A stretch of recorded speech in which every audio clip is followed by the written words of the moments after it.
This is the DTV Digest, the podcast that brings you news and reviews of films which didn't make it to the cinema.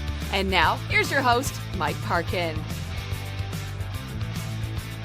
Hello, everyone, and welcome to the DTV Digest, the podcast which brings reviews of films which didn't make it to the cinema and instead went straight to DVD, Blu-ray, and streaming media. I'm your host, Mike Parkin, and joining me this week are Richard Hawes. Hello, everyone. And Stephen Lockridge. Hello. This week we have Anthony Hopkins turning up in The Virtuoso. Then we have the latest Amazon Prime film, Without Remorse, based on Tom Clancy's characters. Then we're off for a voyage with The Ninth Passenger. And then off to Germany with has-been action star Jack Walker. And we're going to round up with The Bike Thief.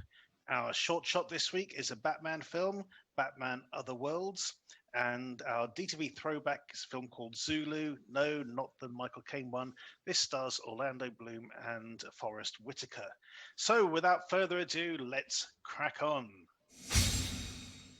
Our first review then is The Virtuoso. When an innocent bystander is accidentally killed during a hit, a professional assassin finds himself having a crisis of confidence. His handler decides to give him another job to work on, one in which he will have to try and figure out who the actual target is. I think straight off the bat, guys, this is a film that you're going to struggle with unless you like wall-to-wall narration. Yes, without a doubt. In which case my wife would hate it because she absolutely hated Accident Man for that very reason. But there's a lot to like here, actually. We have this guy, this assassin. He is a professional, a virtuoso, if you will. He takes great pride in his work. He has Anthony Hopkins as his very creepy handler. We'll get onto that in a bit.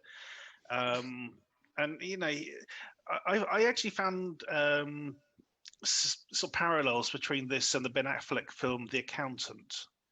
You know, it's sort of mood, you know, the kind of mood of it I quite liked. Steve, let's hear what you think about this. It's enjoyable. I mean, it starts off with an absolute shocker of a scene and then goes into another one. Then it slows right down and gets, like I say, it moves like an iceberg. It's that slow moving, but it's interesting. You've got like the setup in the cafe where you think there's like at least 4 different assassins or people that he's sent to kill. So he's got to work out which one it is. And I thought the acting was absolutely phenomenal. Anson Mount, who I didn't recognise from Star Trek at first. It took me a while to recognise who he was. It was great. Abby Cornish as well as the waitress. Eddie Marsan, you know, David Morse. The cast is absolutely incredible, really, when you think about it. And you throw Anthony Hopkins in there as well. The only issue I've got is at points the narration just takes over too much, to be fair. It's like filmmaking for idiots. It's explaining too much, right? You know, like Mark Kermode says, show, don't tell. Yeah. And this is tell and show as well at the same time. And the twist ending you can see coming a mile off. But yeah, overall, not too bad. Rich, your initial thoughts on this one? Yeah, well, the narration thing was really struck me as well because, you know, it's very similar to various other things, but Dexter came to mind, the serial killer TV series, because that's like led by narration all the way through.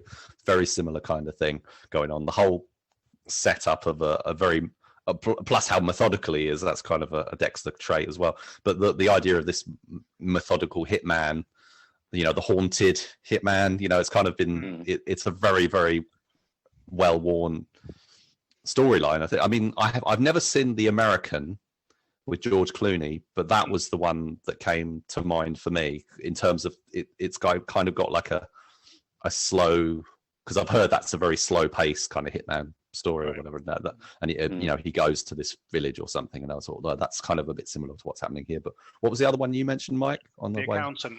The Accountant. I haven't seen that either, so I can't say. I But recommend the that. he's like that's the one where he's an autistic assassin, isn't it? Yeah. The Anson Mount's really good. He looks. I mean, he stands out. It's like a sore thumb, you know, wherever he goes or whatever. So he's not very, you know, inconspicuous. Yeah. So, but yeah, and the cast is. I mean, Anson Mount's walking around in this high turtleneck and whatnot, and he's kind of inhuman. But you know, the whole idea is his you know, that hardness being sort of worn away gradually, and you know, there's the whole thing with the dog and you know the burgeoning relationship and that, you know, it's like I mean, even something like Malone with Burt Reynolds came to mind, because you know that's he arrives in the town and the relationship and whatever. We've seen it a lot of it. I think this is probably a fairly low budget movie, but you know, they have attracted this fantastic cast, not least of course Anthony Hopkins. This isn't a Randall Emmett production of, you know, like one of these Bruce Willis or whatever movies where you get someone in, but it is the same strategy basically. And Hopkins is, you know, they do credit him as so that's nothing misleading there. We know he's not going to be in a huge amount, but he does have some quite big scenes. I mean, his main piece is a really long monologue. That fucking creepy and nightmarish monologue, if you ask me. That was seriously, that was horrible to listen to. Yeah, you know, what he was describing was horrific. It really was. So it's kind of worth the price of admission or whatever, as you would say, to for kind of that little moment alone. You know, that is a power. You know, that shows why he's the highly regarded. You know, he's just won the blooming Oscar again, hasn't he, or whatever? Or, I don't know if it's the first time, but he's just won it. I think so he Remains of the Day, didn't he? Back in... Yeah, that's right. So, or was it Shadowlands? Silence of the Lambs. Oh yeah. Oh, did he actually win it for Silence? Yeah, he did. Yeah. Okay. The Silence of the Lambs is a funny one to win the Oscar for, I would say. But you know, anyway, that's a digression. Yeah. But you know, he's a fantastic presence. At times, I was thinking, is he playing? You know, is he typical Welsh Anthony Hopkins, or is he doing an American accent? But he kind of wandered into an accent at times, I think. But it didn't bother me too much. But yeah, everyone else is really good. Abby Cornish is quite brave with the role, you could say. You know, she's sort of. You know, a very interesting character to play. Again, they're all kind of what archetypes or whatever you call them. Or there's not really. I don't know. I'd like maybe some of the other elements perhaps to be a bit more fleshed out, but I wasn't bothered by any of it. I mean, you know, like some of the other. You know, we got some of, you know, Eddie Marsan, for example, is a fantastic actor. Doesn't really have anything to do. He's kind of got like he sits at the bar, then he has like one other scene where he's got a couple of lines. But I was listening to the director's commentary, which comes on the disc release of this film from I can't remember who's releasing. Can you remember who's releasing it? Not offhand. No, sorry. So I can't credit them. But for the DVD, and the director, the writer director, was saying how he was amazed that he was able to, you know, kind of get all these people, and you know how he wanted a big name actor to come in and do his movie or whatever. To, you know, and he managed to get Anthony Hopkins and he managed to get Eddie Marsan. He was in awe of kind of the cast that he was, and rightly so. You know, so I think this raises it up, you know, above so many other films of a similar thing. I think the fact that Anson Mount perhaps doesn't have the name recognition that somebody else does kind of put it in that Bruce Willis movie category. But I think it is a cut above your Anti-Lifes and whatnot. Yes, to me. I think it's a very very overly familiar, but very solid thriller. Yeah. I was funny enough. I was talking about this film with my dad earlier today because he's a bit of a sort of nitpicky kind of guy, and he did point out a rather big flaw. Well, not a big flaw, but a particularly silly moment late in the film where a particular character has a gun, and he's taken like the first bullet out of the gun, out of the chamber. My dad put, because the idea is that he's taken the bullet out of the chamber, so the other character, somebody else can't use it. Yeah, sort of pulls the trigger, and it should have to have that sort of pause as to what to do. As my dad pointed out, with an automatic, if you take the one bullet out of the chamber, all the gun does is load the next bullet into the chamber. Yeah. Yeah. so it wouldn't make any difference at all. But you see, people like me, general viewers, don't know that much about guns. Perhaps the director didn't know that much about guns. Exactly. Perhaps the armourer didn't know that much about guns. I don't know. Maybe that discussion was had on set, and they were. Maybe it was. Oh, fuck it, we'll go with it. That's what's in yeah, the script. I don't have a problem with that.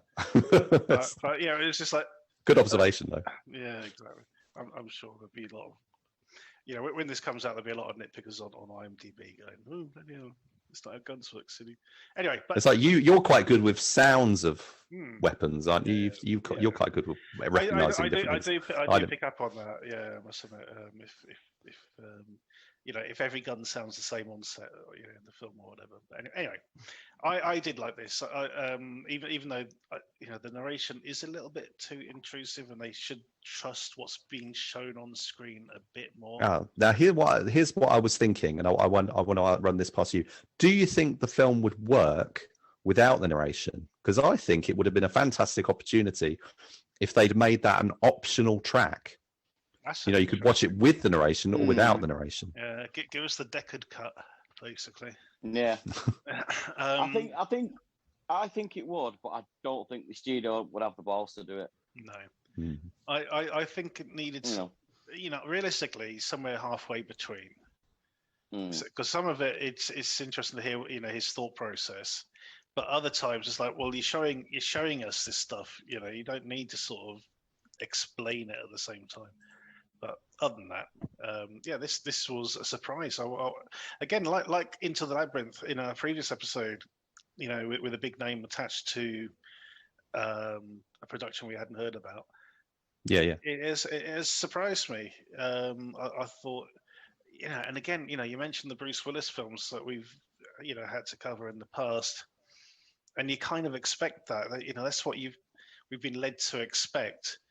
These big names appearing in this sort of no-name cast film with a no-name director, and you're kind of expecting that level, but no, that other than not every sort of star is as non-picky as Bruce Willis, shall we say, and they do choose their roles a bit more wisely. So, yeah, how are we going to score the Virtuoso? Let me kick off. I'm going to give this a 7 out of 10. 7 from me as well. Steve? Yeah, I'll go over 7. 3 7s for the Virtuoso. So, the only caveat we'll say is that, it is narration heavy, very narration heavy, but the acting's great, the cast is great. How do you feel about the running time? Because it's quite long. I must admit, I didn't really notice it. Which is a good sign, really, isn't it? If you're not noticing how long a film is, then I think it's doing something right. Yeah, because as Steve was saying, it's quite a slow burn, but it's about it's an hour and 45 minutes basically. It's it's once a you slow get burn, past, but it needs it. Yeah, in a way, it doesn't overstay its welcome. I don't think.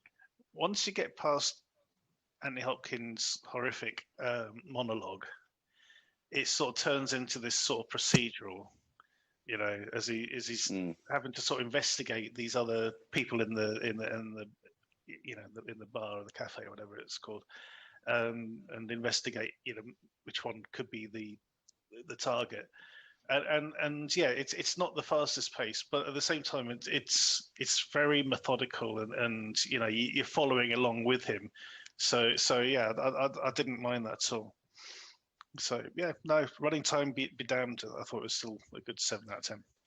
And it's out from Lionsgate Home Entertainment.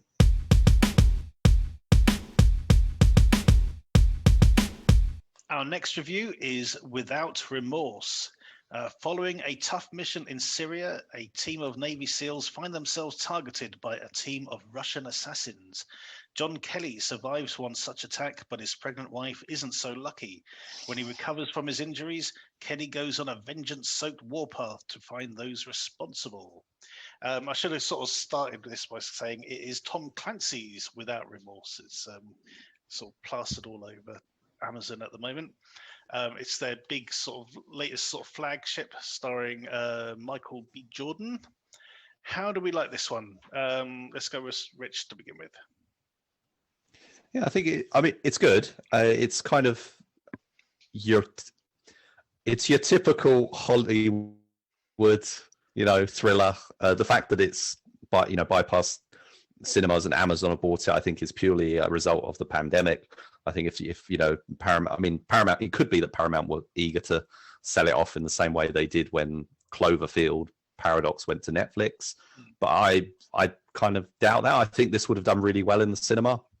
This is really Jordan's got, he's a up and comer. He's doing really well on the back of Creed and Creed 2 and everything, and obviously he's going to be directing the third one, following the trajectory of kind of Sylvester Stallone, funnily enough, where he moved into directing. And the cast is solid. We've got Guy Pearce and Jamie Bell. Jamie Bell being in it reminded me of him when he was because here he's a supporting character, but when he did 6 Days, which also went to Netflix as well. That's a very solid, fact-based kind of military kind of thing. But this is a fantasy. This is from Tom Clancy's universe. What I didn't realize until after I'd seen the film and looking into it a bit more is the whole the John what's his name, John Kelly or John Clark. He was in the Jack Ryan books basically, and then they made then he wrote Without Remorse, which was like his fourth book, where he focused specifically on this character, gave him a backstory and all this sort of stuff. So I'd never realized until now the whole interconnectedness of all the Jack Ryan stuff. But Liev Schreiber and Willem Dafoe have both previously played this particular character. That's correct. That's all quite interesting to me, because not realizing any of that. But yeah, it's the whole. Did you realize the other connection? No, go on. Well, I might have. I don't know. It might have done, but the Karen Greer, played by Jodie Turner Smith. She is the niece of James Earl Jones's character, Admiral Greer. Oh, okay. In Clear and Present Danger. Well, in all of them, Clear and Present Danger, and the character pops up a lot, basically. So. Yeah. Okay. Yeah. I think there's the whole. Yeah. There's Morgan a lot Freeman of played him in The Sum of All Fears. The Sum of All Fears. Yeah. Because Liev Schreiber played Clark in that one. So Sum of All Fears was brilliant. I really like that film a lot. Yeah, but yeah, so this was good, entertaining. The thing is, it was kind of, I thought it was setting it up like a revenge movie. It is a revenge movie, but it kind of started off the openings. That opening scene, not the original opening scene, but like where the team starts to get taken out. Yeah. And the guy's taking out his rubbish. That's totally out of Commando. Yeah, it's like completely out of Commando. But wow, what a twist on it. I did not see that, and that visual effect on how they did that was absolutely amazing. I had to go back and had to rewind and look at it again, because you cannot tell how how they did it. It's fantastic movie magic. The horrific, obviously, but fantastic movie magic. So we got those scenes from Commando, and then it goes hard to kill, basically. And you think, oh, it's going to be him on his own or whatever, and then no, actually, he teams up with a unit and they go on a mission and stuff. And I wasn't that bothered about. I'm not really big on kind of, mission, stuff and the whole thing in Russia. It was fine. Everything sort of feels a bit Mission Impossible, and there's some twists and turns. There's an airplane set piece as well earlier. So yeah, I thought it was fine. I just don't think it's particularly memorable. Okay. Steve, what do you make of this one? Yeah, like you say, it's kind of like United's revenge thriller with like a bit of Commando thrown in. I enjoyed it. It's solid rather than staggering. It's performances are good, especially like Jodie Turner-Smith. I thought she was really good in it, and Michael B. Jordan. I think I don't think I've seen him do anything bad. I don't think at all. I think he's a great actor. I specifically liked Jamie Bell as well, because he's just a creepy little fucker in it. In this, he's just this little slimy turd who's in the background. It's like Thingy out of Aliens. Exactly, that's exactly who I thought of. Paul Reiser. But he gets. Well, we'll leave it at that. But yeah, it's solid, more than spectacular, enjoyable. I did like the actual action sequence in Russia with the mission. Mm-hmm. There's some really good shots in there. I liked how it was done. It just seemed that it could have gone a bit bigger in budget, if you know what I mean. The action sequences I thought were quite cheap for your normal Hollywood movie. But I think, having said that, they were kind of going for a military realism more than over the top, So it's definitely not your John Wick kind of thing. But yeah, no, I enjoyed it. It was good. I would recommend it. Yeah, no, I certainly would, especially since it's on Prime. I mean, what excuse have you got, really? Sort of 2 hours. And again, this is a film that we looked at the running time. My wife went, "Really, 2 hour film?" I went, "Oh, whatever," But I didn't really notice the time once the killing started. Well, even my wife, that first bit where they come up through the sort of the sewage pipe into that pool and take out the two guards. My wife's like, "Whoa, okay," she's into it from then. But the only problem I have with it really is the plot. In that it feels very old-fashioned. This idea of, oh, we want to start a war with Russia because that's when we were the most powerful and stuff like that. I'm thinking, you're not giving away the twist there, are you? No. Well, no.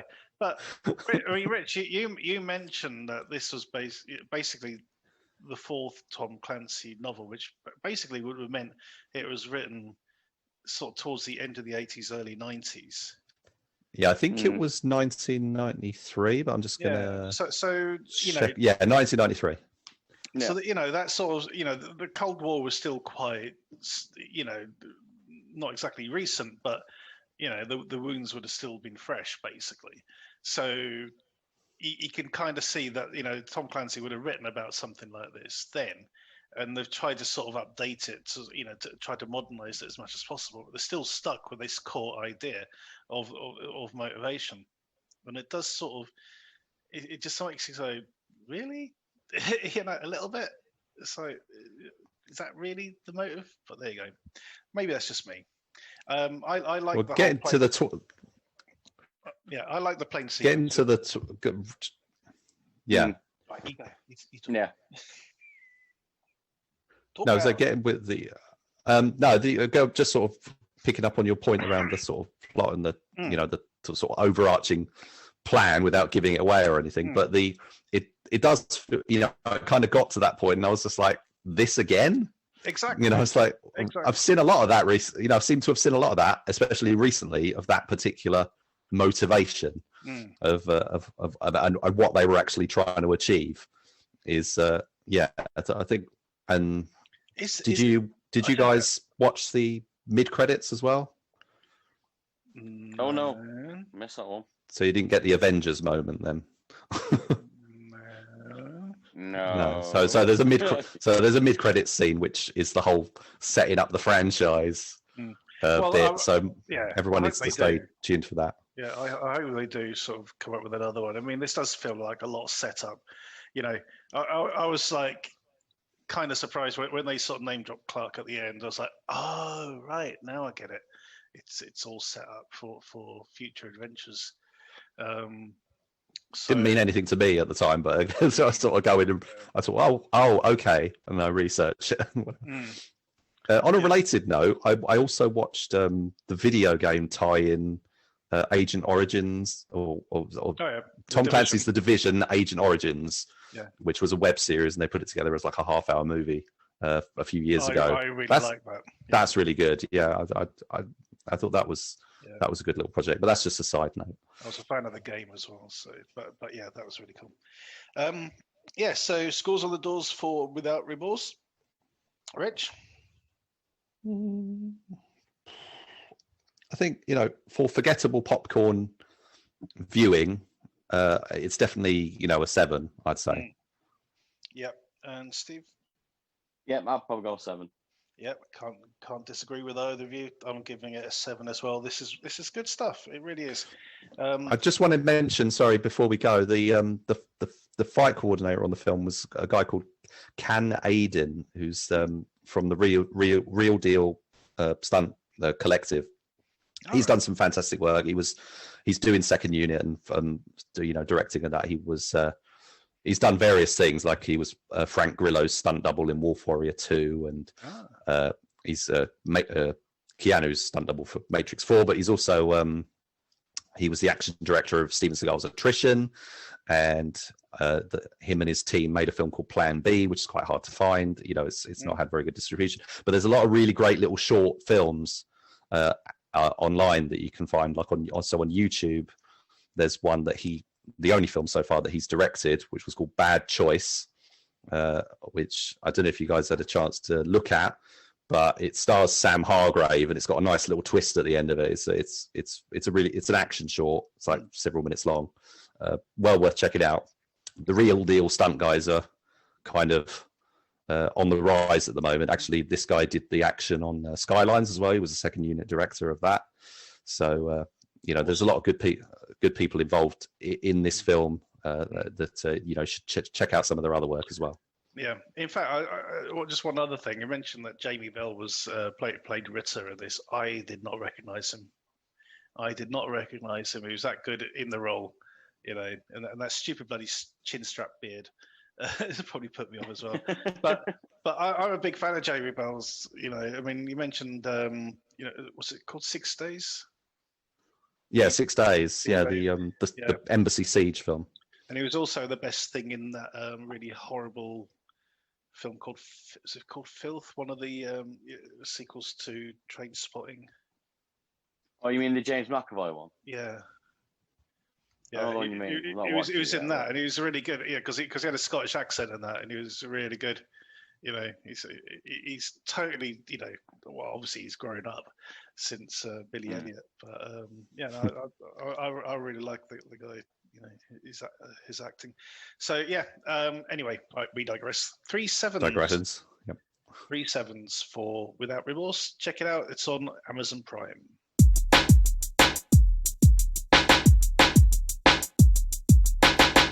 Our next review is The Ninth Passenger. An industrial spy finds himself trapped on board a luxury yacht when the owner's yuppie son decides to take it for a spin in order to trap his girlfriend into listening to him. Yeah, long story, which we'll get into in a sec. However, that is not the end of his nor the other 7 people on board's problems that evening. Rich, you can add up, can't you? Yes. So, I was adding up when I was watching it. I was trying to work it out.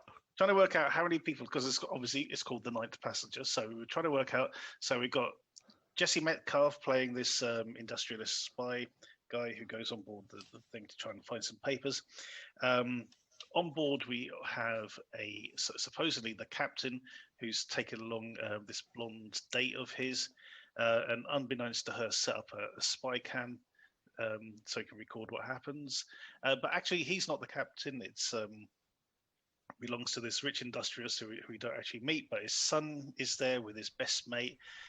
His girlfriend turns up, as well as these two other girls who they met that night and tried to chat up. I mean, is this really a chat up line? Hey girls, my mate's just been chucked by his girlfriend. Would you like to hang out with us? It's like, okay, so he got dumped by his other girlfriend, but you think he's good enough for us? You know? That is quite a common one. I'm sure I've seen that in loads of teen sure movies. it is. Oh, come on, you know. Yeah, and it's always that same character who says it. It's always that douchebag kind of character. Exactly, yeah. So it really did feel like this is an old script, right? Which I'll come into in a minute. But anyway, so on board, we actually have 8 people, including Jesse Metcalf and these other people.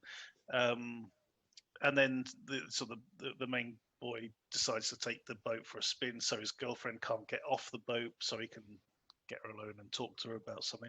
That was the weird part as well, Rich. The fact that, you know, he's sort of saying that he'd been dumped by his girlfriend, and then she turns up and gets really upset when she seems to be with somebody else. It's like, okay, I don't know, teens, man. Yeah. So this film, it's for the most part, it's this sort of weird.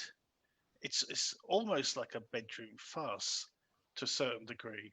And then the last 10 minutes of the film are this sort of tacked on bit. You know, it sort of changes genres all of a sudden. It's very strange. Let's hear some of your thoughts on this one, Rich. Actually, I'd like to. Can I throw it over to Steve first, because I'd like to get his feedback. I don't think you watched it, did you? Did you not watch it? Oh, is it gone? No, I didn't see this one. Oh, yeah, I didn't see this one. Oh, you didn't see this one. I apologise. Right. So I didn't have a problem with it for the most part. I thought it was fine. I mean, they do this whole thing of introducing Jesse Metcalf's character, who was also in not the character, but Jesse Metcalf, who was in Hard. What was it called? Hard Kill. Yeah, with Bruce Willis. He kind of, it's a very cheap movie, and he kind of, because he's in it, it kind of brings a little bit of something, because he's got some star quality about him. They do this thing of it's smoking as a character, trait, something to signify the shorthand of, he's perhaps a bit of a dubious character and stuff they do. But we get different revelations about him as it goes on, which is fine. The whole teens getting together on the yacht was silly, but I kind of had fun with it. It's a millennials kind of rich mixture, but there's like the really, really wealthy sort of preppy guys. Like I thought that was a bit too on the nose, because he's wearing like this really, really smart polo shirt. So he's almost walking around with a jumper tied around his neck, kind of look. Sort of like the tennis club. Yeah, it's that old Abercrombie and French sort of thing, isn't it? Yeah. Yeah, and there's the sort of eco warrior kind of character, and this kind of plays into the plot of this wealthy industrialist guy who's basically destroying the planet, who owns the boat and everything, and what secrets are on there, and why is this guy there? Why is Jesse Metcalf's character there? What's he there to get? Industrial espionage or whatever it is. The where it fell down, I think, was okay. So they get on the boat, they venture out, and they end up at this island, which by complete coincidence seems to be owned by the father who owns the boat. The fact, I mean, I know he was in town for a meeting, but the chances of them actually getting to that particular island just sort of seemed a bit far-fetched, unless I missed something. But the main problem I had was the film was that it had no ending. It just kind of has some stuff happening and then doesn't resolve anything. No. There's literally no we got the revelation of the ninth passenger and stuff, but Do we, Rich? That Do we? Was he even a passenger, or was he just somebody who was on the boat on the island? well, Can you really call it's him been a a couple of passenger? weeks. Well, I'd go. I don't want to spoil any potential enjoyment because I might have misunderstood it. But I'll speak to you about it off air about what my particular interpretation of it was. But yeah, I just felt there was. I mean, it does. You're right. It does shift gears. It changes because it starts out, and I was thinking, oh, it's going to be kind of a. I haven't seen Donkey Punch, but it's that kind of thing. That something bad's going to happen on the boat and whatnot. But actually, they move away from the boat. So other stuff is happening. I wasn't as engaged, but I kind of lost a bit of interest. And then, creature attacks kind of thing happens. It's fine, but it didn't do a huge amount for me. I was just really disappointed by that ending. It's a Canadian film, by the way. I thought that was quite interesting. I don't know how many mysterious islands are off the coast of Vancouver, but anyway. Yeah, I don't know. Well, yeah, was it set? There because basically, somebody mentions, how long you're in Vancouver for, or something. Oh, okay, yeah, fair enough. Yeah, so it must be a mysterious island off of Vancouver, because they didn't actually go very, what they on the water for like an hour, and then they get to this place, and then they find they find this. It must have been a really small island because they found the place like within like 2 seconds, which also it kind of made me think of House of the Dead and stuff as well with all that. Right? The script is very strange. It's based on a book called Swim Rat Swim by an author. By an author called Jack Calfer. Now that book was published in 1960 and has been out of print for God knows how long. My word. This guy he wrote a lot of stuff. He's like a naturist. No, he said naturalist. He's a naturist who had sort of ties with Hollywood and things like that. He did sort of stuff about animals, work in Hollywood, amongst other things. And he'd written this book, and judging by the cover, it had something to do with sharks. In the original book at least, so it's been updated. But even in sort of the updated version, it feels like a film from the 80s. Not just because of sort of the sort of very dodgy sort of sexual politics going on. I mentioned the thing about the guy with the spy cam sort of filming his date, and she finds it and confronts him with it, and he's like, oh, he sort of kind of laughs it off, and then she sort of goes, well, it's still not the worst date I've ever had, so come on, let's carry on. I was like, oh, for God's sake. It is literally the most unwoke script that's been gone into production in the last sort of 10 years, I think. But even when they sort of leave the harbour, when they come out of the harbour, you've got this sort of montage of the ship and everyone people sort of doing silly stuff. And the song they choose, I can't remember what it's called, but it sounded so 80s. It was like the Flock of Seagulls or something, but not. It was really bizarre. So it felt like this sort of weird, anachronistic sort of script for me. And I had no clue because I hadn't looked at the artwork for this before I watched it. I literally had no clue who the ninth passenger was going to actually be, and I was expecting something more of a sort of stalk and slash kind of thing, where maybe the sort of cars are sort of knocked off one by one. And maybe sort of Jesse Metcalf gets blamed for it because he's the one who isn't supposed to be there and all this. And it turns into something completely different.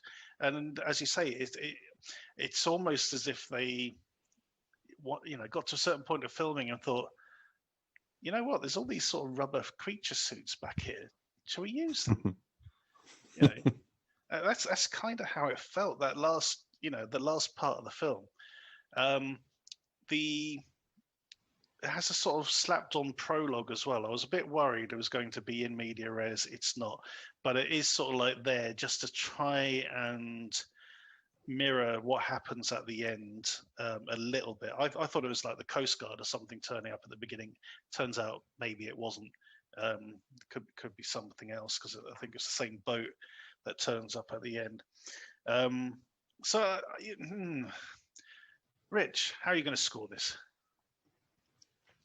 Oh dear. I mean, it doesn't have an ending, so I'm gonna have to. It's gonna have to be a low one. I think I'm gonna go 5. You know, it accepts borderline, acceptable, but not having the ending is a big problem for me. You want to watch a film like this? Watch Sea Fever. It's a much better film. Yeah. Or what's that other one called? There's a film that Roll Rain did, which was he basically remade his own film, and one of them has Jill Strait in it. I can't remember what it's called. It's called something like At Dawn We Die or something like that. One of them was called Primeval. I'm pretty sure of it with Henriksen. Yeah, I've heard about Primeval. I've heard about the him remaking it thing, but I haven't seen it. Yeah, I like both versions of that. Anyway, I digress. I'm giving this a 5 as well, and mainly that what's keeping it at a 5, in a good way, is the scene with the spear gun. I really liked that bit. That was stupid but fun. So yeah, that gets a 5 out of 10. So unfortunately, the artwork for the DVD gives a lot of this away. We've been reasonably coy about what's going on, but the artwork gives it away straight up. So you're kind of expecting something completely different to what we were expecting when we watched it. But anyway, do check it out if you like that sort of thing. 2 5s from the DTV Digest for The Ninth Passenger.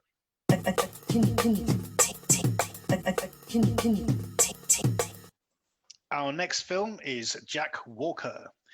Jack Walker was once the toast of Hollywood, making action blockbusters such as Nuclear Tanker, Dark Demons, and Revenge Served Twice. Now, however, he is in the Where Are They Now pile, trying to make something of a comeback in a small budget movie opposite another once famous actress, Sylvia Meadows. Even though he's working with a talented stunt crew, Jack is finding his road back difficult because his pride and vanity are getting in the way. However, unbeknownst to anyone, the film location is also being used as a drop-off for a local drug lord, and soon the whole crew are being held hostage, and it's up to Jack and stuntman Chris to save the day. I started off hating this film, mainly because of the pacing of it, and I just wish somebody went in with a pair of more sort of judicious scissors and edited the hell out of it, because scenes just dragged and dragged. And I was sort of sat there wondering what the hell happened to the soundtrack, because there's no score for a lot of this when there really needs to be. However, this film really warmed to me, or I warmed to it, I should say. The more it went on, the more I sort of got into the character. The other stuntmen, because we got the likes of Mike Muller involved in this and his stunt team. And it does become a really good film as it goes on. It's still got issues with editing and some of the acting, but it's a fun film. I really did enjoy it. Steve, what did you make of this? No, it didn't sit well with me. It's supposed to be like a action comedy. Wasn't funny in the slightest. I didn't even giggle or chuckle once. Jack Walker is, to be honest, is a bit of an annoying prick, especially the first half of the movie. The second half, you warm to him slightly, but yeah, it just didn't bode well with me. The only part I really enjoyed was the stunt team. I thought they were great. The moves they were pulling off, the behind the scenes bit, showing how they did it and what they had to do, and that I loved. And when they came into their own in the second half of the film, again, their scenes were great. And the tonal shift where the baddies show up, and it just becomes, the script just becomes a ream of cliches that they're going to say, and it's going to, look, the baddies, I'm the director now, and we're going to do that. Oh God, it's the worst baddie I've seen for about 10 years. He was so goddamn annoying, and he was chewing the scenery like there's no tomorrow. I just could not get on with him at all. The rest of the cast were okay, but him and Jack, the goodie and the baddie were the most annoying things about it, I think. I mean, obviously, it's a very, very small budget by the looks of it. And they kind of played to the strengths. And yeah, the stunt team were the best thing about it. You're looking at the film and you're kind of thinking the actual film budget is probably less than the budget for the film that they're actually filming. If you see what I mean, the fictional film in the film probably has a bigger budget than theirs does, and theirs is tiny. Rich, any redeeming features in this one for you? Oh yeah, definitely. The budget is a problem because the concept of the film is undermined by the fact that it's such a low budget film, because it's the concept of it is basically a variation on JCVD. You kind of you're expected to sort of buy into this guy being this incredibly massive superstar who starred in these big movies or whatever, but casting an unknown and then not having the budget to like have even some scenes, some trailers or something that establishes that character in the universe, it doesn't work. They've got a couple of posters that the posters are quite fun that they put on the wall in his house, whatever, but they're not convincing enough to sell the world. So it just feels like, is he really a big, or is he a star in sort of low budget direct to video or whatever, but they're talking about him like he's Arnold Schwarzenegger. It's like it's supposed to be Arnold Schwarzenegger is what the thing is here. But the guy playing him, I didn't have a huge Stefan Morawiecki. It's what's interesting is this is a German film that feels like a British comedy, like a Britcom kind of thing, or at least partly, because that's another of the weird things is, and this kind of ties in with Welcome to Sudden Death, which we talked about a while back. It's an action movie that feels like a sitcom. It's low budget. It's shot in that kind of sitcom way that makes it feel like a TV thing. It felt like I was watching an episode of Off the Record, the David Hasselhoff British sitcom, comedy series. That was the brilliant series. Also, because that worked because it was about a faded icon, David Hasselhoff playing David Hasselhoff. It worked. So that was a similar kind of thing of what they're trying to do here. Now, where it kind of falls down is they kind of set it up with this comedy, but then they lose the comedy. It becomes kind of a straight action movie. And I think it kind of falls somewhere between the two.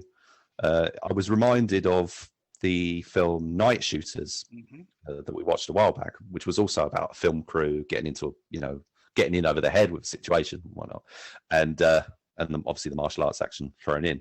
And this is Day Shooters, because the whole film is shot in the day, which is also unusual because it's like an action movie. Everything takes place in daylight.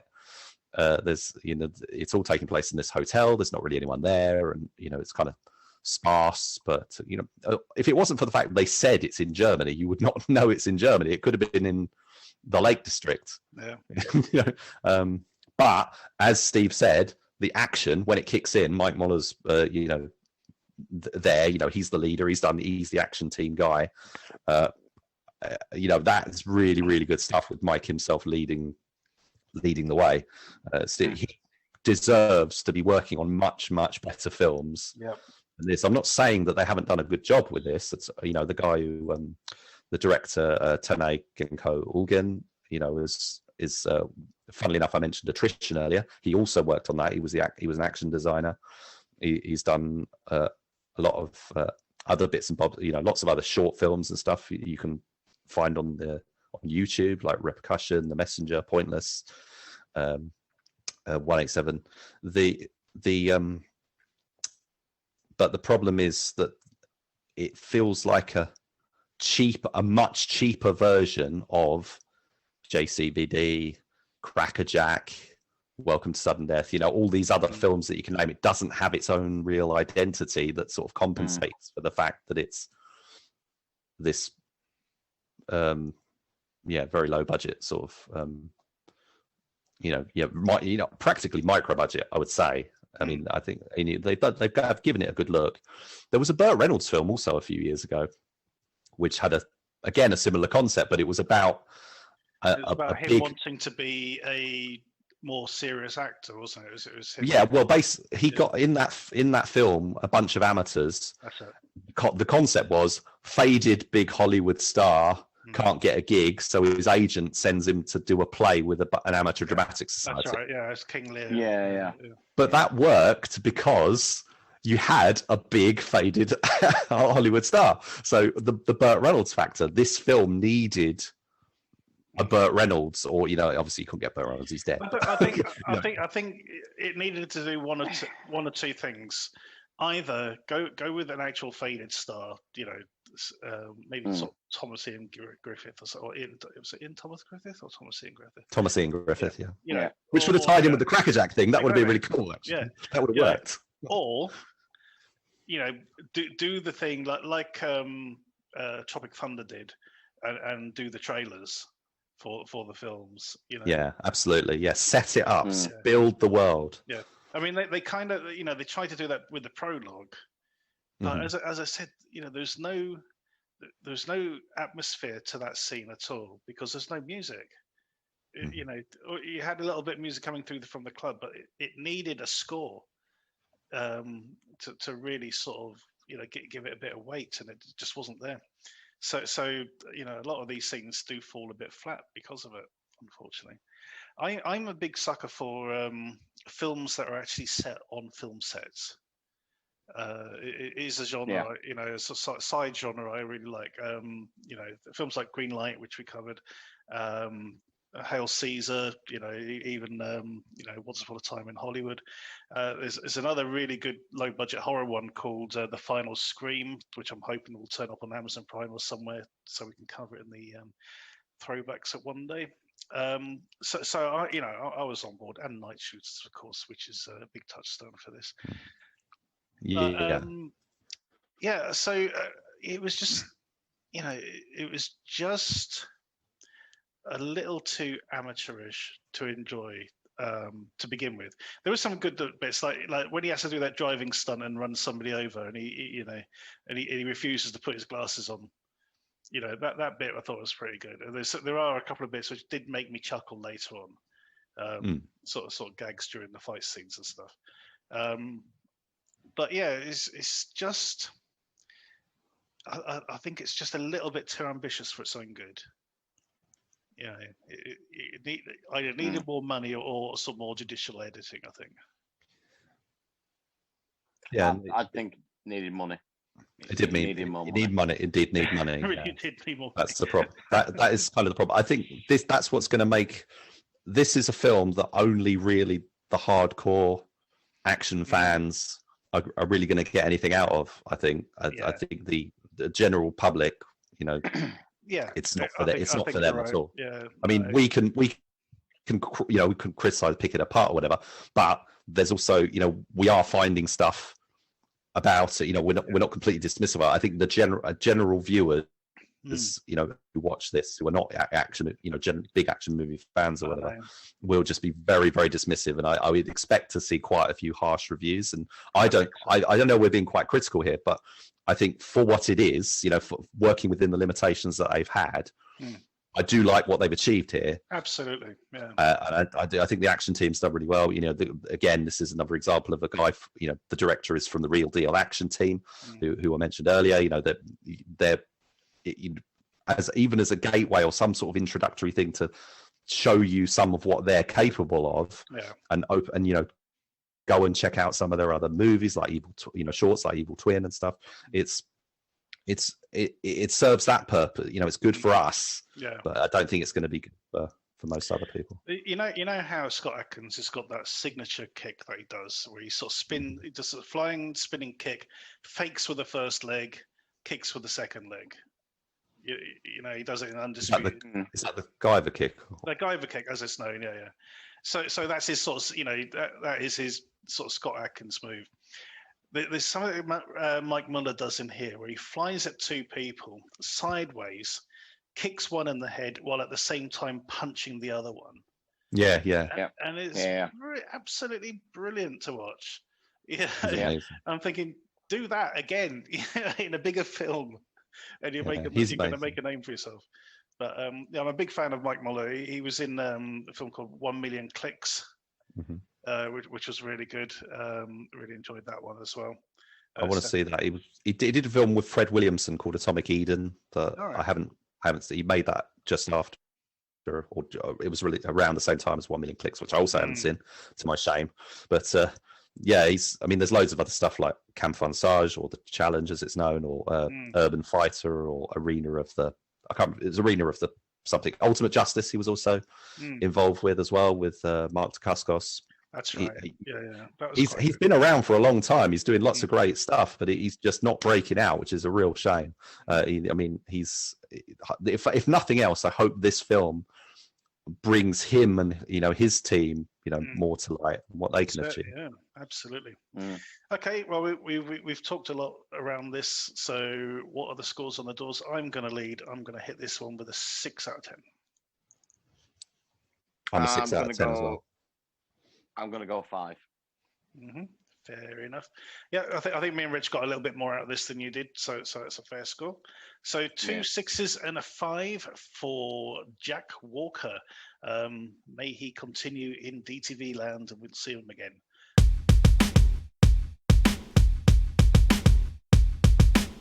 Our next review is The Bike Thief. After a delivery driver's moped is stolen, he must find it before he loses everything else. So this is it's more of a sort of kitchen sink drama. This one set in Manchester, I believe. Rich?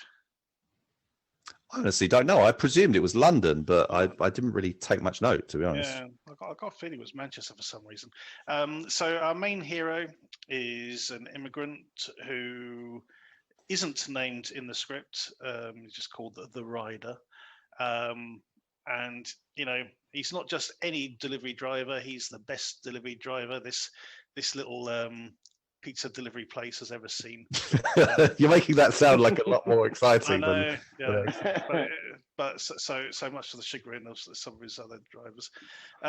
He's got a wife at home with a young baby, and he's out all night doing these delivery runs all over town. And then one day he comes out of the shop and someone's nicked his bike, and he has to try and figure out who did it and how to get it back. I was not a fan of this film, Rich, mainly because it is one of these. What I found watching this really is that I am a shallow snob at the end of the day, and I watch films for escapism, pure and simple. And this film was sort of presenting this sort of very sort of realistic urban landscape, and this sort of plight of this guy who is, kind of a victim of the system, and his own poverty. Is it one of those cases of like, well, he can't afford to insure the bike that he's riding, and as a result of that, when it gets stolen, it comes to haunt him. So I struggled with this, and I found myself sort of skipping through bits as well. So I'm interested to know what your thoughts of it are. Yeah, I liked it. I mean, it's quite a brisk. I mean, it's dour, it's bleak, but it's a short film. It's only about an hour and 15 minutes long, plus less than an hour and 15 minutes long, plus credits. The whole, it is kind of a bit like its main character, as it's quite stoic. So he doesn't really say much. You don't really learn very much. It's a gradual process of learning bits of information, but you never get the full story. But it is as you say, it's a kitchen sink drama, British kitchen sink drama, but it's about economic migrants, about a Romanian family, specifically the courier, he's a courier of food, takeaways, takeaway courier, bike courier, or moped basically, or something like that. And he's the main character. His wife works as well, but he is kind of the main breadwinner. And if he loses his bike, then the stakes are high. They couldn't just. It might not be just that he loses the job, but they could lose the house. They could be homeless and whatever. So it's quite a sobering kind of, because you can kind of you think that this could be quite real. There is an indication. He's so cagey about talking about himself or any information. Everyone's like, so who is this guy? Where did he come from? Or whatever. And we don't really know, and he doesn't really want to give any information. And the way it's set up, you kind of wonder, is it going to be a crime film? Is he like a guy who committed a murder or something, and he's escaped, and somebody's given him a chance, and because there's a whole, it feels a bit like a gangster movie. Well, he works. I thought it was a bit more a bit more straightforward than that, Rich. I was expecting him just to be sort of undocumented, as it were, and sort of worried that sort of the again, but I was thinking what. But why would that be when it's Romania? Romania in the EU. I mean, there's loads of Romanians coming over. Yeah. No, you're right. Yeah, so I don't think there'll be an issue there. I think it's pick up on his nationality. Yeah, you probably skipped that bit. So he's got the it's just the difficulties of trying to find work, and he clearly they never really established how he ended up with this job, and with it the flat, it's all tied together, and the person, his boss, it's his boss's bike, and he doesn't just have to. It's not just a case of replacing the bike, or the problem with the bike. It's who the bike belongs to and the implications that has.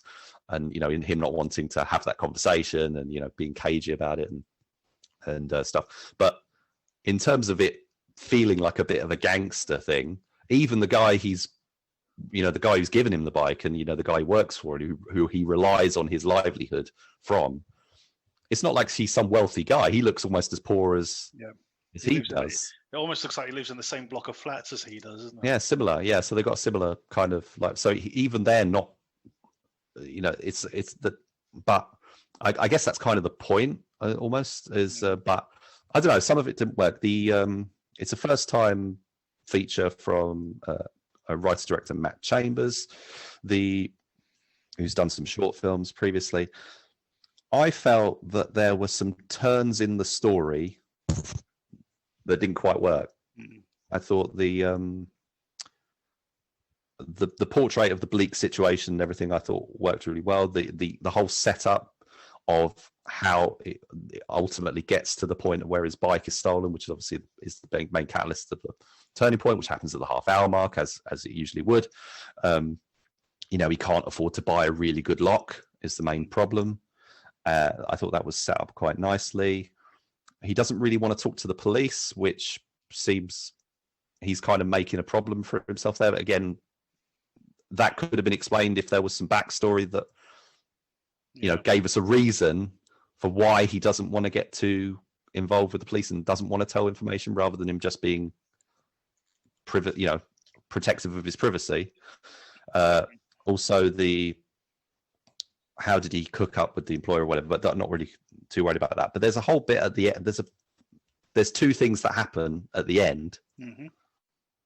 The sort of major events, why it's called the bike thief, because it's not so much about his bike being stolen. I'll just say that.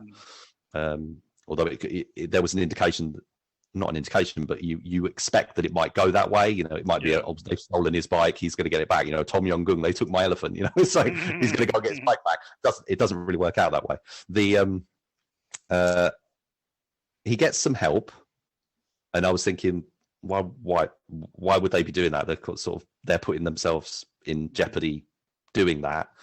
And then the climax of the film, I just thought, again, why are certain people taking this side over the other side? And that didn't quite ring true for me. I was thinking that, that it's happening in his favor because the script says it should, rather than it feeling like a real thing. So, and then it's kind of got an open ending. You're not sure, what's going to happen, and that it's kind of left for you to ponder. But I think I have a couple of reservations. Very strong performance, very well directed. I like the fact that the lead character is Romania, but it's not for everyone. I think that I like the fact that this is something very different that Signature Entertainment have picked up, for the VOD. I'm not sure if it's coming out on DVD, but it's for the VOD market, or whatever. All right. How are you going to score this one, Rich? I have to give it a. I think there's enough in here for a 7. I would say. I've got a couple of slight reservations, but that's all. See, I can't fault the technical aspects of this film at all. It is very well made. I just didn't like the script. I don't like, I'm not. Here's the thing, Mike. Mm-hmm. Here's the thing, Mike. Imagine if the guy on the bike, the main character, because there's a point where he walks around in the helmet. Imagine he is the character from For the Sake of Vicious. How those two films together? I did think of that. Because you're right. He does spend a lot of time with the helmet on. It's the prequel. No. If the prequel was a sort of kitchen sink drama with this sort of like screaming baby and living in sort of council estate and all the rest of it. No. I wanted to stick my wrists watching this. Really, it's not my cup of tea at all. But I cannot fault the film for its sort of technical aspects. So I'm going to give this a 6 out of 10.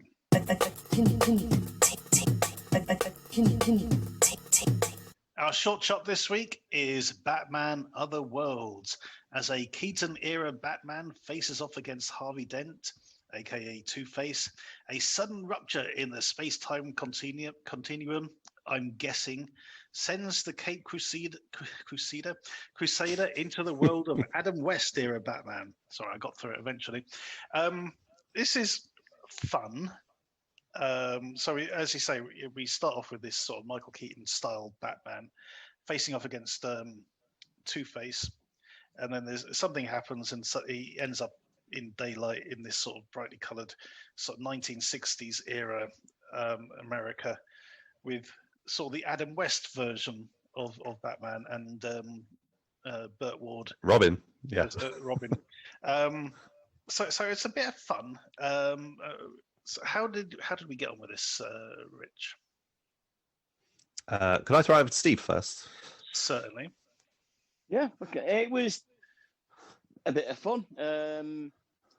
Going from, like you said, the Keaton Batman with all the darkness and the gothic action, then all of a sudden it just throws back to Batman 69, and then goes even more meta, where it focuses on the director and I presume it's the writer or the producer arguing while Batman continues to beat the shit out of Robin. While you've got the old school Penguin and Riddler covering their eyes because they've never seen violence like it and they're like, it's well shot, good bit of fun. You can't really expand on it anymore. One thing that did make me laugh though is as it's starting, and you've got like the Danny Elfman Batman theme playing in the background, and it comes up and says music by blah blah blah, and even my son turned around and went, "No, that's the original Batman music." I'm like, "Yeah, it's okay." So before we continue with this, you mentioned the music. You just reminded me of something. When this film actually starts, it starts in media res. Now, you guys know how I feel about in media res. Anyway, so we get this scene of Batman stood there with these slow motion explosions going on behind him, and then the Johnny Cash version of Hallelujah starts playing. Or Leonard Cohen, Leonard Cohen. So is it Leonard Cohen? Anyway, And then it sort of goes, 2 days earlier, and I thought, fucking hell. But then, as you say, you get the whole Danny Elfman music as he's sort of kitting up. Which is really pretty decent scene where he gets all the equipment. And we never get back to that in media res bit because of what happens with it cuts to the directors and the thing. It's because basically these guys just abandon the project, don't they? Yeah. Yeah. So well, we've been doing all this stuff, what do we do? It's like, we'll just call it April Fool's joke or something. But it's like the end of, what is it? The Monty Python and the Holy Grail ending. Yeah, exactly. Yeah. But or even Blazing Saddles sort of thing.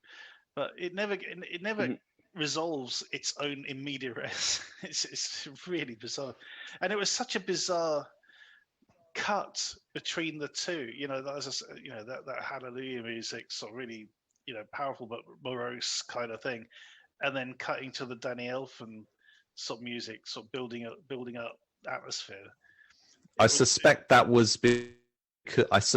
it was a late addition, because on the making of, he talks about, the Snyder Cut was just about to come out, so we decided to do this bit. We had some stuff, and we just rigged it all with explosives, and we shot this bit, and that I don't think that was originally the start of the movie, but then they added. I kind of got that. I kind of realized. I thought, well, I reckon this was a late decision to put this in, but at the same time, I was expecting to see that scene later on in the film. Yeah. And then sort of that bit taken out of context and slapped at the beginning. I'm thinking, well, that's probably down to the editor deciding, we need to put some bit of oomph at the beginning of the film or some crap like that. So it's just really bizarre because, as you say, it's got nothing to do with the actual film that we've seen. But there you go. No, but in a way that actually works though, because it contributes to the slap in the face. The breaking of the fourth wall and the sort of abandoning of the project kind of twist ending thing, which does wrong foot you, and will leave will sort of upset certain viewers. But I think actually in retrospect, when I was thinking about it, I was actually I quite like that they've done something a little bit different, risky. I mean, the whole. I think this film was, considering what the message is that comes up at the end, I think this was originally supposed to be released on April 1st. And as in the case of many of these films, it got delayed, and so it didn't get released until the end of April. So it says that it's like bursting into a room and going April Fool, and it's like no one there, just crickets and tumbleweeds. So, which makes it work, because kind of on April Fool's Day you would kind of expect it, but I don't know. I'll just throw in a couple of additional thoughts. Of course, yeah. So this is the latest film from Controlled Chaos and director Lance Kawas. So they've done a lot of fan films in the past, including The Revenge of the Mask 1 and 2 and The Rise of Odin's 9. Most recently, Jumanji Level 1. Yep. And this was announced shortly after that. 10 minute, it's 10 minutes long. It sets up that 89 Batman kind of world. We've got the 89 Batmobile, which is a replica, which a guy had. They found this guy who'd actually had his own built. So they went over to where he lived and they shot it and whatever. And it all adds great production value. Yep. Then there's this kind of meta. The first sort of meta twist is suddenly being in the 60s, and then we find the contemporary, the more contemporary Batman, the darker, the Dark Knight is back in the land of tights and stuff, and what I like is the way it goes from widescreen to a Academy ratio TV thing. I think that all works really nice. The breaking of the fourth wall stuff that then happens, again, is quite a nice. Or the Monty Python ending is quite fun, and what they're trying to convey there is quite it's quite an interesting way to go about it. So I don't feel hard done by it. Oh no, at all. I am a little bit disappointed. I was kind of hoping for something a little bit more, but I like the fact they got the production value. They got that 89 Batmobile. They got that 60s Batmobile. They've done quite well with the costumes and stuff. There's some fun. The way it's all shot. There was it does, in terms of the juxtaposition of the different eras of Batman. there is another better film that's. Before we get onto that, I want Let's to see. Yep. a couple of things to wrap up on. Go this on, one. go on. Yeah. So there's a couple of Easter eggs in this one. People will recognise that they sort of borrow from, for example, Batman Returns, the bit with the grappling hook. Sort of shoots at a guy's head, misses, and then he tugs it to sort of knock the guy out. All really well done. Yeah, really well done. And then there's sort of dialogue from Dawn of Justice as well, when he sort of goes, "Is that you?" And he goes, "I thought it was you." You know, it's just sort of lines from Batman and Superman. And then of course we get we've been dealing with sort of Keaton era sort of Batman, but then Bale era Batman turns up as well right at the end, which was just. Was that the mid credit sequence? Yeah. It's really cool. Anyway, so you're going to mention the other Batman film, which is sort of slightly older but has a similar sort of theme to this one. Yeah, so that was made in 2014. This film is called Batman Evolution from director Peter Cornwell, and that is very much a fight scene short. You know, it's they set up the situation, and it's as much about the choreography and the way the action is shot as about Batman, but it's essentially doing the same thing as what they've done here, but in that case it's in reverse. Yeah, so it starts out with 60s Batman becoming the Bale era Batman. So I get your guys' thoughts on what you thought of that particular film if you had a chance to see it. I really like this. I like the script for this. The character of the Skull, was it Skull? I think his name was Black Mask. Black Mask. Black Mask. Of course, because he's the character that Ewan McGregor plays in Birds of Prey. So it didn't quite sort of marry up the two when I was watching it. But it was, quite amusing when he sort of goes, "Oh, I've kidnapped Robin, or should I say, Dick Grayson?" And he's like, "How did you find out?" And he goes, "Took his mask off," which I thought was great.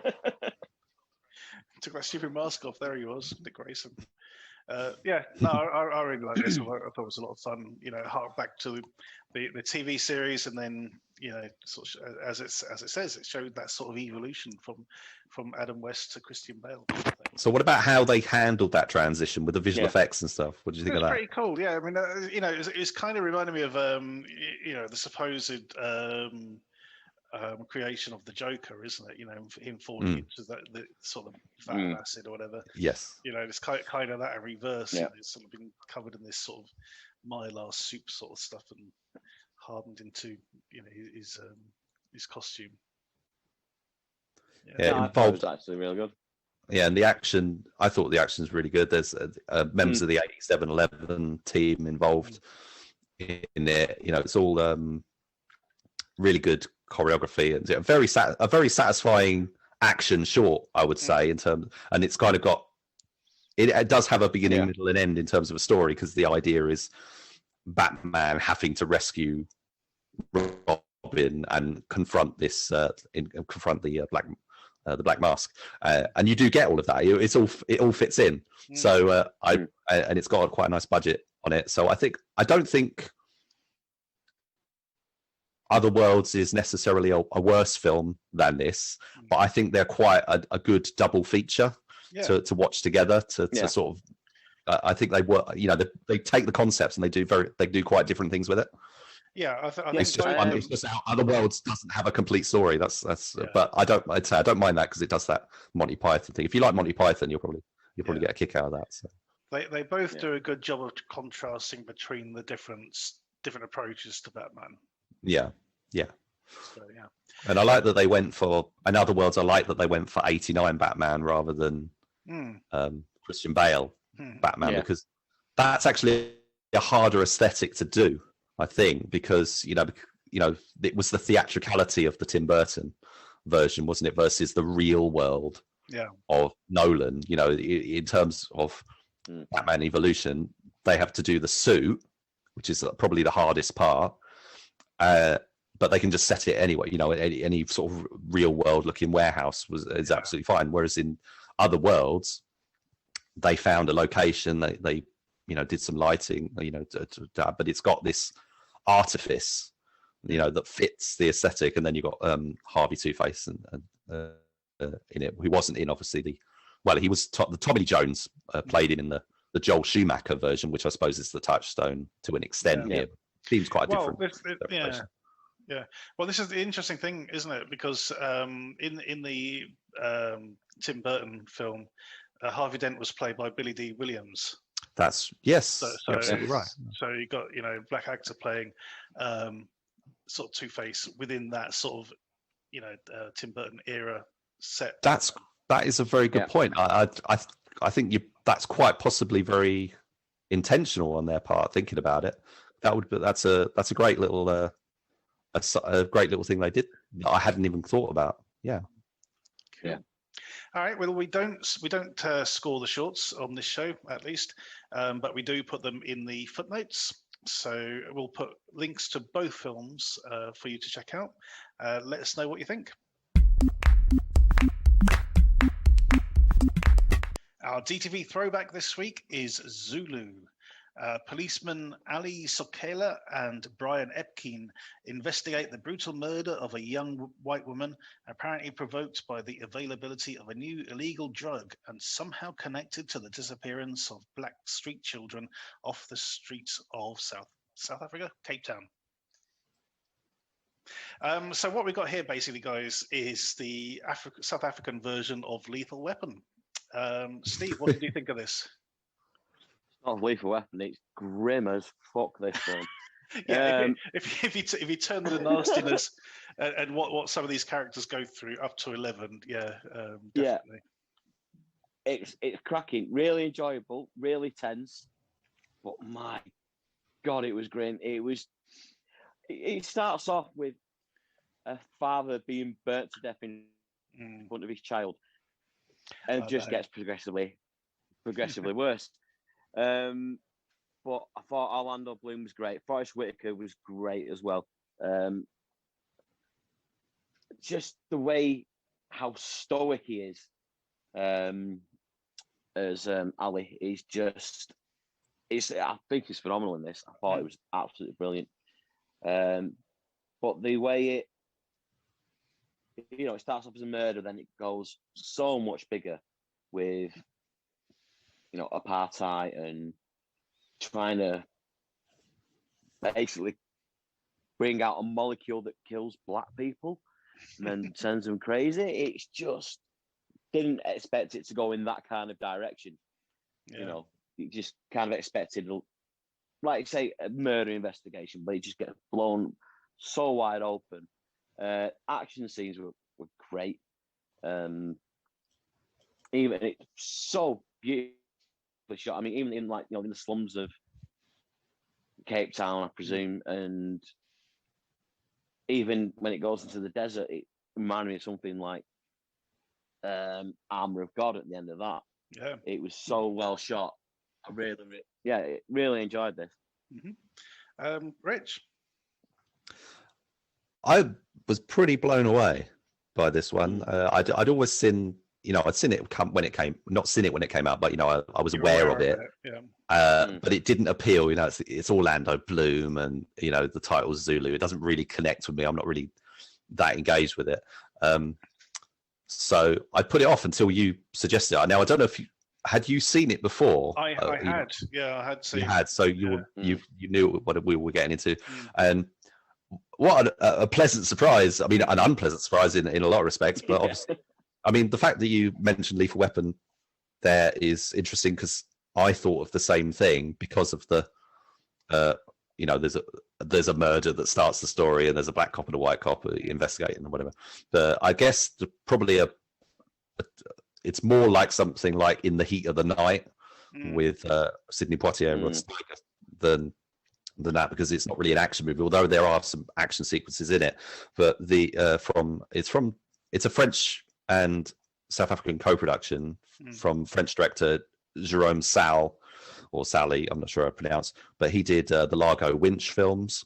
Yeah, which were, we know this is a guy who can do big budget sort of blockbuster kind of aesthetics, and that he also did a film called Anthony Zimmer, which was remade as The Tourist, with Johnny Depp and Angelina Jolie, which I didn't see, but I haven't seen the original either. Actually, I do want to. So he's a very accomplished director whose work I have enjoyed.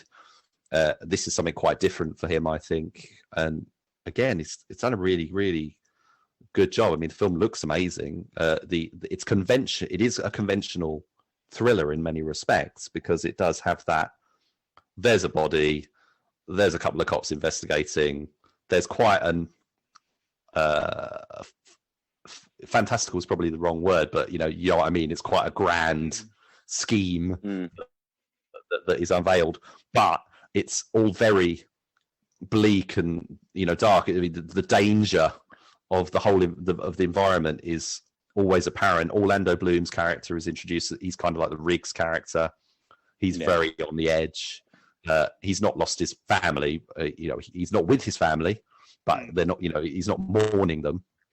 He's really messed up. I think Orlando Bloom does a fantastic job with the character. This is non-South African actors doing South African accents, which is risky, but he does really well. Forrest Whitaker's amazing. I mean, I don't know if he looks like he's slimmed down for this one because slim and fit in this. Yeah, I've never seen him. I've never seen him looking that way. He's brilliant, as you would expect him to be.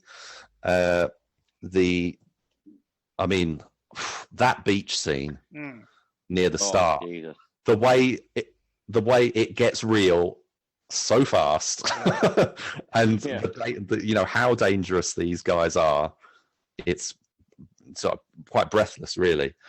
You won't forget that in a hurry, and I think the way the rest of the film pans out, the things about the character, because as Steve was saying, apartheid and the legacy, the memories of apartheid are so significant. The character Forrest Whitaker plays was, there are horrific consequences that he has faced because of those times that he has to live with, and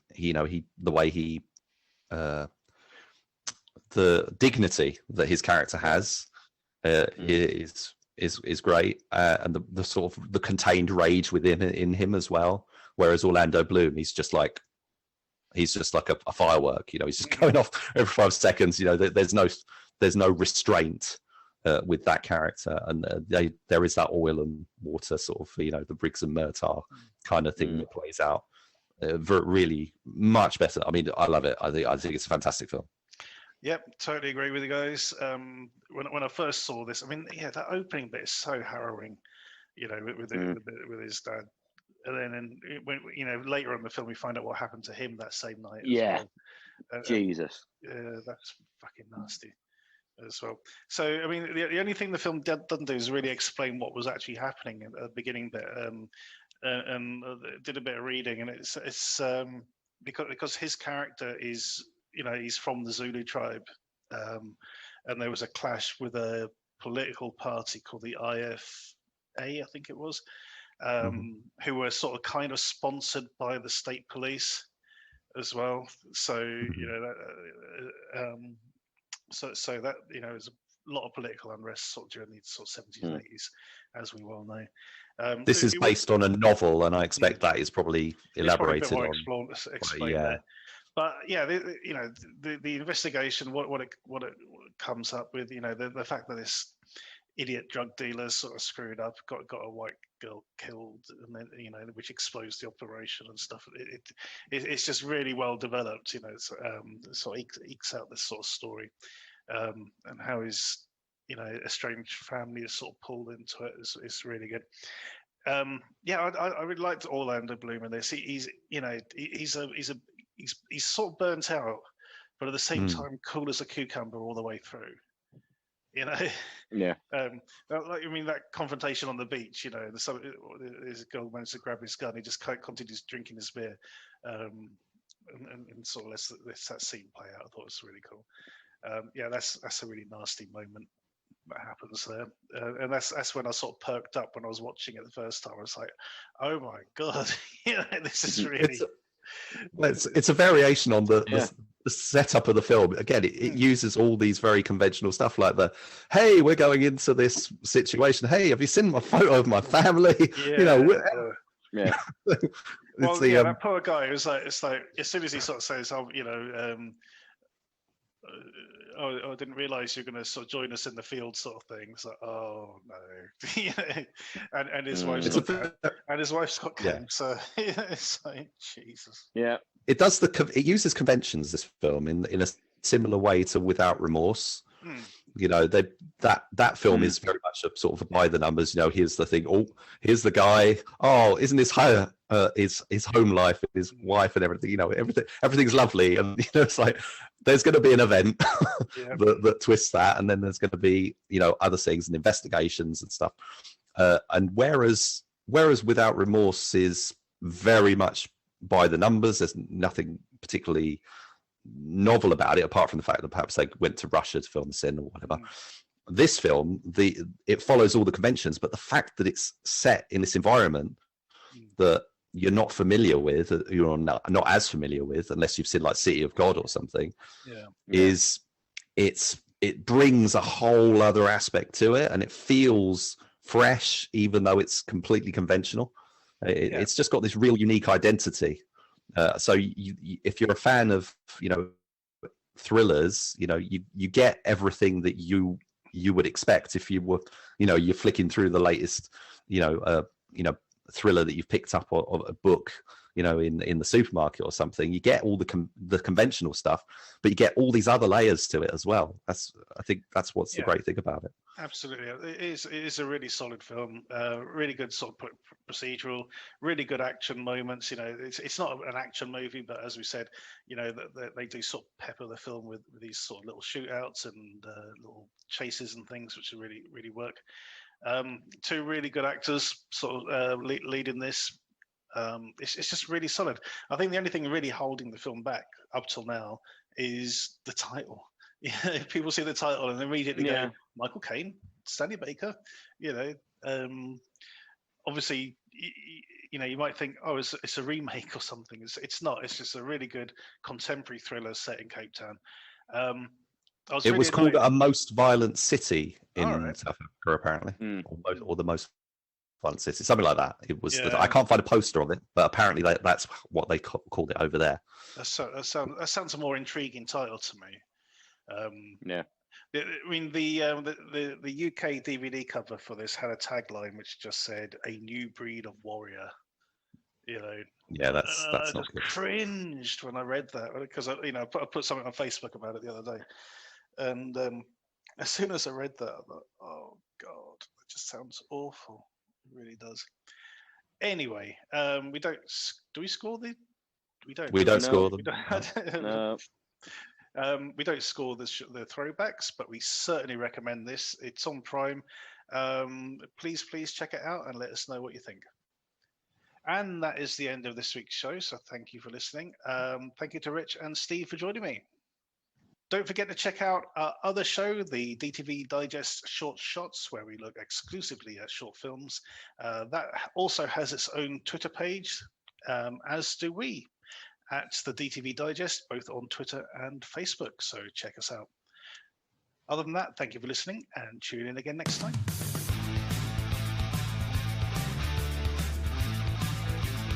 Thank you for listening to the DTV Digest. Let us know your thoughts in the comments and tune in again next time.